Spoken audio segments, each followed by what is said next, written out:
যুঁজত আমি সকলোৱে আগবাঢ়ি যাবৰ কাৰণে ইতিমধ্যে সিদ্ধান্ত গ্ৰহণ কৰিছো। ইতিমধ্যে সকলোৱে শপত লৈছো, অংগীকাৰবদ্ধ হৈছো যে আমি এই যুঁজখনত আমি ন্যায়ক শক্তিশালী ৰূপত জয়লাভ কৰাব লাগিব।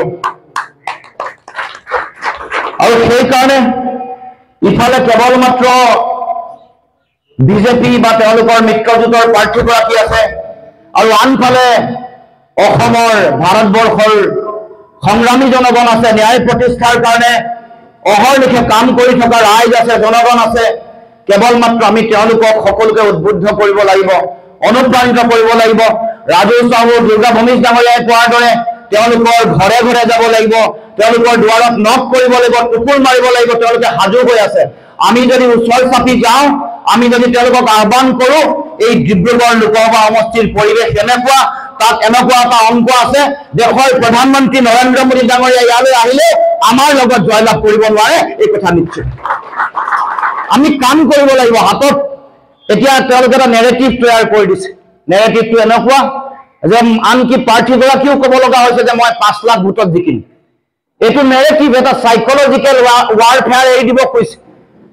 আমাৰ শক্তিটো হ'ল তেওঁলোকৰ নেৰেটিভ সদায় নেগেটিভ নেৰেটিভ, তেওঁলোকৰ বিভাজন, তেওঁলোকৰ মাজত সাম্প্ৰদায়িকতা, সংকীৰ্ণতা, ভাগ ভাগ কৰি ৰখা নেৰেটিভটোৰ বিৰুদ্ধে আমাৰ শক্তিটোৱে হ'ল একতা। যদি শিৱসেনা, জাতীয় দল, PLP, Samajwadi party, all party hills leader confederation, এইকেইটা এক হৈ থকাটো তেওঁলোকৰ ভয়ৰ কাৰণ।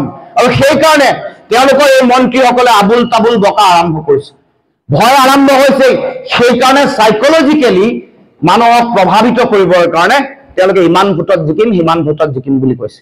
আৰু যোৱাকালিৰ পৰা সেইকাৰণে মই কাউণ্টাৰ কৰিছো। কাউণ্টাৰ কৰি আমি তালিকা দি দিছো। যোৱাবাৰ 21ৰ নিৰ্বাচনত আপোনালোকে দেখিছে যে ডিব্ৰুগড় লোকসভাৰ 9টা বিধানসভাত আমি কংগ্ৰেছ দলে পাইছো 2,90,088টা ভোট।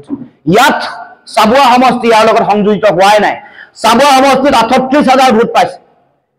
গতিকে এইটো যদি হিচাপ কৰে 38,000 যদি যোগ দিয়ে 3,28,088টা ভোট কংগ্ৰেছ দলৰ লগত ইতিমধ্যে আছে। নিৰ্দলীয় ভোট 44,000 নিৰ্দলীয় ভোট ইয়াৰ লগত যোগ দিল। তাৰ পাছত অসম জাতীয় পৰিষদৰ যোৱাবাৰ ভোট 1,49,000 পাইছিল, কিন্তু প্ৰতিটো বিধানসভা সমষ্টিত লুৰিণজ্যোতি গগৈ নাছিল। লুৰিণজ্যোতি গগৈ য'তে আছে তাত ন্যূনতম 25,000 ভোট পাইছে। অন্যায় অত্যাচাৰ কৰে তেওঁলোকক হাতখন মাফ হৈ যায়। হত্যা কৰিলেও, ধৰ্ষণ কৰিলেও তেওঁলোক জেললৈ যাব লগা নহয়। এইবোৰ কথা দেখিছে। আৰু তেওঁলোকৰ মনে নিমিলিলে তেওঁলোকে ভৰিৰ তলত গুলিয়াই জেললৈ যাবলৈ তেওঁলোকে ভয় ভাবুকি পায়। তাৰ মানে মই এই হিচাপটো কৈ আছো, তাৰ মানে আৰু এই যে 25,000 আৰু 5,000 একেবাৰে কম, 5,000 বাঢ়িছে।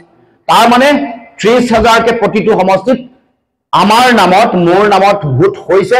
সেইটো যদি হিচাপ কৰে 30,000 পূৰণ 10, 3 লাখ ভোট মোৰ নামত, জাতীয় পৰিষদৰ নামত, জাতীয়তাবাদৰ নামত আহিছে।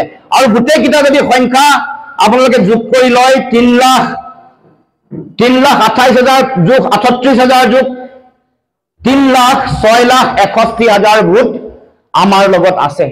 আৰু যদি 25,000কে 2.5 লাখ ঘুচ যাব যদি যোগ কৰে তেতিয়া 6,11,151টা ভোট আমাৰ লগত আছে। এতিয়া আমি এই 6,61,000 ভোট আমি নিজৰ কৰি ৰাখি ইয়াৰ পৰা আৰু বঢ়াব পাৰিম।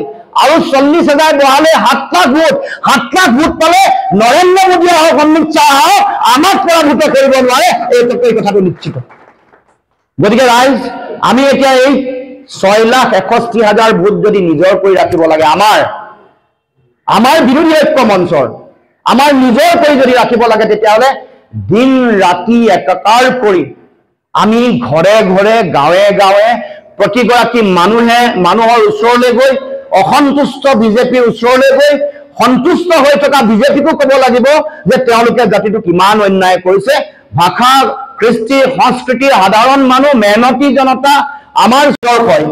দেশৰ সংবিধান, দেশৰ গণতন্ত্ৰ, দেশৰ ন্যায়পালিকা, দেশৰ প্ৰতিটো জাতি, জনগোষ্ঠী, ভাষা ভাষী, ধৰ্মাৱলম্বী লোকৰ মাজত সমতা, সমন্বয়, ক'ত দুৰ্নীতি বিৰুদ্ধে শূন্য মহাদিনত হ'ল, কেলেংকাৰীটো হ'ল, চাকৰিও পালে, যিসকলে কেলেংকাৰী কৰিছে শাস্তি নহ'ল, কোনো জেললৈ গ'ল নেকি? দুই এগৰাকী তেওঁলোকৰ সৰু সুৰা কোনোবা এগৰাকীক ধৰি ভৰাইছে জেলত, মূল ৰৌ বৰালি হাৰি গৈছে, পুঠি খলিহনাক তেওঁলোকে জেলত। গতিকে আমি সকলো বিষয়ৰ কাউণ্টাৰ আৰু আমাৰ সপোনৰ ডিব্ৰুগড় লোকসভা সমষ্টি জনগণৰ কাৰণে সংগ্ৰাম। আমি কৈছোঁ যে ৰাইজ চিন্তা কৰিব নালাগে, যিবোৰ আঁচনি তেওঁলোকে দিছে আমি ক'ব খোজোঁ যে আঁচনিত তেওঁলোকে সাধাৰণ জনগণক তেওঁলোকে অন্যায়হে কৰিছে, একেবাৰে তেওঁলোকে অপমানহে কৰিছে। আজি অংগনবাদী কৰ্মীসকলে ৩,০০০ টকা পায়, ৰান্ধনীসকলে ১২০০ টকা পায়। মোক প্ৰতিনিধি কৰি পঠিয়াওক, মই অন্ততঃ ক'ব পাৰিম যে এই ৩,০০০ দৰমহা পোৱা অংগনবাদীৰ মানুহে ১২,০০০ টকা পাবলৈ মই অন্ততঃ দাবীটো কৰিব পাৰিম। চৰকাৰ নাই, চৰকাৰ হ'লে আমি সিদ্ধান্ত ল'ব পাৰিম, দাবী কৰিব, তেওঁলোকেতো নিমাতি কৰিম না। ১২০০ টকা ৰান্ধনীসকলৰ প্ৰতি অপমান মানি নকওকচোন। ১২০০ টকা দি না নিজে চলিব পাৰে না পৰিয়াল চলাব পাৰে। की माता सबको भाई बहनों को मैं आह्वान करता हूँ कि डिब्रूगढ़ लोकसभा के सीट से एक लड़ाई सर्वोच्च शुरुआत भारत की हो गई होगी। एक वो लड़ाई जो आंसू का पूर्व अध्यक्ष थे और एक वो लड़ाई जो आंसू के पूर्व महासचिव थे। तो अध्यक्ष महासचिव की लड़ाई हुई, पूर्व आंसू के नेता के दोनों की लड़ाई होकर कांग्रेस का शुरुआत की गोगोई के साथ है, क्योंकि हमारे राजनीति के गुरु आदरणीय कौन सी भटवाल जी ने जब सारी बातें कह दी तो मैं नहीं समझता हूँ तो कुछ कहने को बाकी है। तो अंत में आप सभी समय के एक ही साथ कहना चाहूंगा कि जुल्मी कब तक जुल्म करेगा सत्ता के गलियारों से, जुल्मी कब तक जुल्म करेगा सत्ता के गलियारों से, जर्रा जर्रा गूंज उठेगा इनकलाब के नाम। এইটো ভাৰতবৰ্ষৰ গণতান্ত্ৰিক গোটেই পৰম্পৰাৰ কাৰণে অতি ভয়াৱহ, কাৰণ ইডি হওক, CBI, NIA এইবোৰক তেওঁলোকে চৰকাৰী তেওঁলোকৰ হাতিয়াৰ হিচাপে ব্যৱহাৰ কৰে, ব্লেকমেইলিঙৰ হাতিয়াৰ হিচাপে ব্যৱহাৰ কৰে।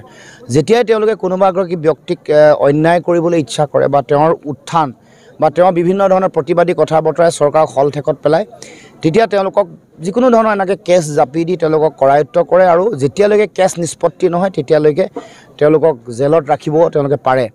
আগতে এনেকুৱা ব্যৱস্থা নাছিল, আইন সংশোধন কৰি যিটো কাম কৰিলে এইটো মই ভাবোঁ দেশৰ গণতান্ত্ৰিক ব্যৱস্থাটোলৈ প্ৰত্যাহ্বান, যিটো আইনৰ শাসন বুলি কয় তালৈও প্ৰবল প্ৰচণ্ড প্ৰত্যাহ্বান। আপোনালোকে সকলোৱে দেখিছে ৰাইজ উৎফুল্লিত, আৰু এবাৰ ৰাইজে সিদ্ধান্তই লৈছে যে যি ৰাজনৈতিক দলে যিসকল ব্যক্তিয়ে জাতিটোক অন্যায় কৰিছে, বিভিন্ন ধৰণে অন্যায় কৰিছে, বিভিন্ন জাতীয় বিষয়সমূহত তেওঁলোকে জাতি ধ্বংসী সিদ্ধান্তসমূহত তেওঁলোকে সহযোগিতা কৰিছে, হাত উজান দিছে, আৰু মানুহৰ মৌলিক যিবোৰ বিষয় জীৱন জীৱিকা এইবোৰকো যিসকলে অতি সংকটৰ মাজলৈ ঠেলি দিছে, তেনেকুৱা ৰাজনৈতিক দল আৰু ৰাজনৈতিক নেতাক তেওঁলোকে অসমৰ পৰা উৎখাত কৰিব। আৰু সেইকাৰণে এইবাৰ ৰাইজৰ যিমান সজাগতা আৰু সচেতনতা, ৰাইজে যেনেধৰণে আগবাঢ়িছে, ইয়াত বিজেপিৰ প্ৰাৰ্থীগৰাকীক নিশ্চিহ্ন কৰিবৰ কাৰণে জনতাই ইতিমধ্যে সিদ্ধান্ত গ্ৰহণ কৰিছে, ঐক্যবদ্ধ হৈছে। এনেকুৱা আমি আমাৰ মূল কথাবোৰ কৈ আহিছোঁ, কি কৰিছে কি নাই চৰকাৰখনে, বিজেপি দলে। গতিকে কোনে মিছা কথা কৈছে ৰাইজে সকলোৱে দেখিছে।